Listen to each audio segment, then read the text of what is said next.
I'm gonna be an Iron Man. Kidding, just having a hip replacement. Hello everyone and welcome back to the Functional OT channel. In this video, my doctor will not be shown due to hospital internal policy. However, I will take you to what a pre-hospitalization visit actually will look like and ask the questions that people don't even think about, such as: Can I keep the bone? Can I do a split? Sex. By having the legs at the same length, will I feel any difference? So I just want to go through the scans and what we're planning to do next week. So this is the most recent x-rays that we've taken, and what it shows is that on the right side you have the Perthes disease, but you also have the plate and screws that you had put in previously, and the plate's actually broken. So what we can see here, that's where the fractured plate is. The thing is, as you can see on the right side, how the right side femur bone looks quite different to the left side. So the left side's sort of fairly normal. It's a normal sphere and a perfectly formed socket. If you compare that to the right side, you can see it's not really round. It's more sort of what they call mushroom shaped. And a large part of the femur bone is actually not covered by the socket. Yeah. So that's where the challenge lies surgically.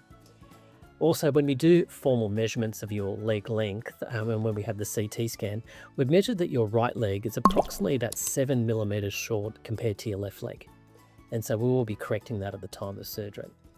So Jill, the operation is going to have two elements to it. The first part is taking the plates out, so the plate and screws. So the plate and screws will be coming out through here, making an incision down the side.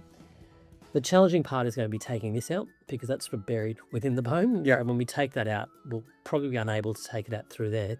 But when we do the operation, we actually remove this segment of bone, and we can usually identify it through there and then take it out through the joint. I have a question regarding that. Sure. Can I keep the bone? No. Some people win, some people lose. The game is over. It was infection control policies from healthcare, so we can show you the plate and screws. Right. We're not allowed to keep the bone. Now, I also just want to show you the CT scan. So this is the three operative planning that we did, and what this does, this shows us your pelvis moves.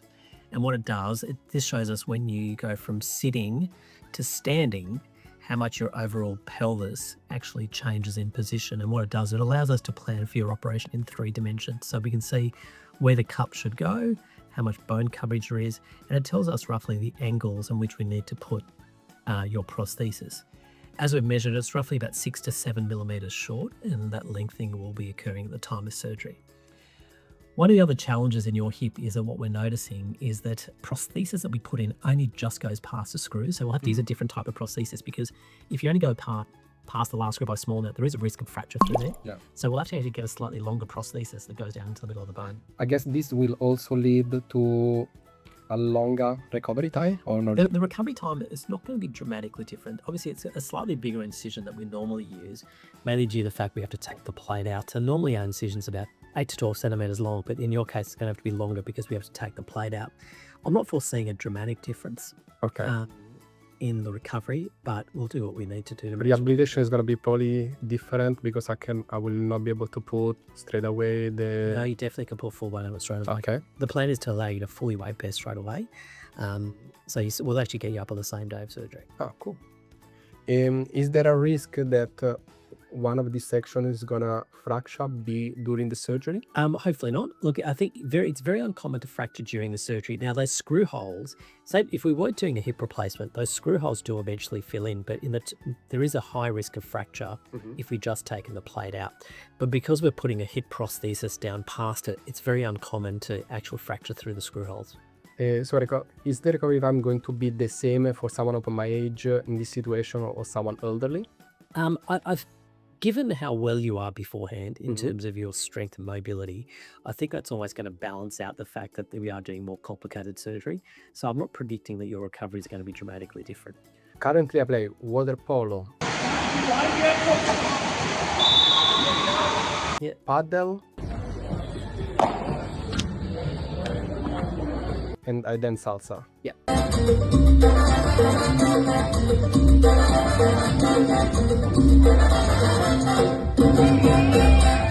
Recovery time for each of them? our aim is to get you back to all of those in due course. Now, the timing of it's going to be dependent upon your recovery. So in terms of, we actually use water-based therapy as part of your recovery. Now, water polo, as you know, can be quite aggressive at times. But before we can get you water polo, probably about 3 months. Okay. And similar for the other activities as well. But our aim is to get you back doing all of those activities. Can I do a split? Probably not.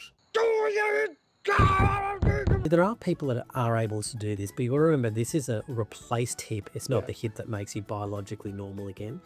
And if you put excessive motion on this, there is a risk that it can dislocate. By having the legs at the same length, will I feel any difference? No, we're hoping you're going to feel better. Because once we start leveling out your pelvis, that can actually hopefully help with some of the symptoms you may be getting around your lumbar spine.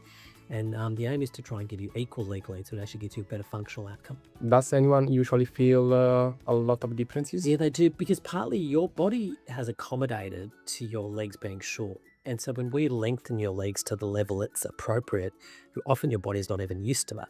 Okay. And so that's where one of the challenges lies, is that your body may not be used to that. So for a while though, you may actually feel that your legs feel excessively long. Sex. Yes.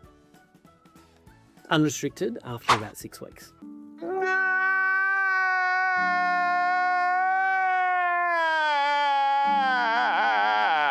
I will stay in the hospital for 4 days. So you'll probably stay in the hospital between 2 to 3 days, depending on how safe you feel going home. Okay. But again, we sort of play it by you, depending on how well you're doing, how comfortable you are. What sort of environment are you going home to? I will ask someone who can help me. Yeah, fine. So probably about 2 to 3 days. Okay, cool. Thank you. Thank you so much for watching. I hope you enjoyed the video. Soon I will post also my full journey after the surgery. So all of the recovering, after how long I've been able to walk, after how long we can drive. And also previously I posted a video about Perthes disease, which is actually the reason why I had to have a hip replacement at 36 years old. So don't miss it. Don't forget to subscribe, leave a like, and super important to be kind and smile. Thank you so much and arrivederci.